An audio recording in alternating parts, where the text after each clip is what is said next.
بە خودای مەزن سوێن دەخۆم کە بە دڵسۆزیە و پارێزگاری لە یەکەتی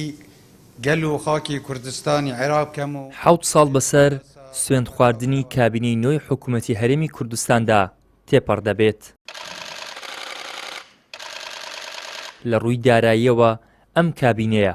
بەراورد بە تەمەنی درێژکراوەی قەرزدارترین کابینەی موچەخۆرانە و بەپێی داتای فەرمی خۆی خاوەنی 10 موچەی خەرز نەکرا و 11 موچەشی بە لێبڕینی جیاواز دابەش کردووە. سەرباری هەموو ئەوانش کابینەکە شانازی بە خۆی و دەستکەوتەکانیەوە دەکات. ڕۆژنامەنووسێک دەڵێت لە مێژووی عێراق و هەرێم هیچ کابینەیەک نییە 7 ساڵ تەمەنی بووبێت و هێندە بنەماکانی دیموکراسی پشتگوێ خست بێت.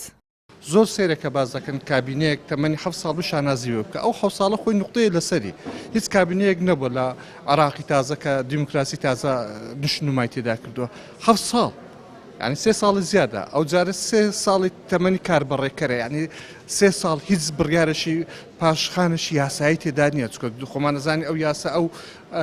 کابینەی کە کاتێ پشتەوانی پەرلەمانی هەیە ئەو بڕیارەکانی یاسایی ئەو جارە 3 ساڵ دەتوانین بڵێن لە بەش بڕێت باسی 4 ساڵ بکە 4 ساڵ چیم کردو چیم نەکردووە ئەگەر 4 ساڵەکەی بۆ باز بکەینەوە بابەتە قەیران لە دوای قەیران بووە خۆ وڵاتی کوردی لەوەتی ئەو کابینێت دروست بووە لە سەقەزەی موچە ئیتر هەر بەردەوام هات و نەهاتی موچە بۆ باسەکان لەسەر ئەوەی بابەتە. چاودێرێکی سیاسی دەڵێت لە ماوەی 7 ساڵی کابینەی نۆدا گەنجانی ئەو وڵاتە دەربەدەر بوونە و ئەوانەشی ماون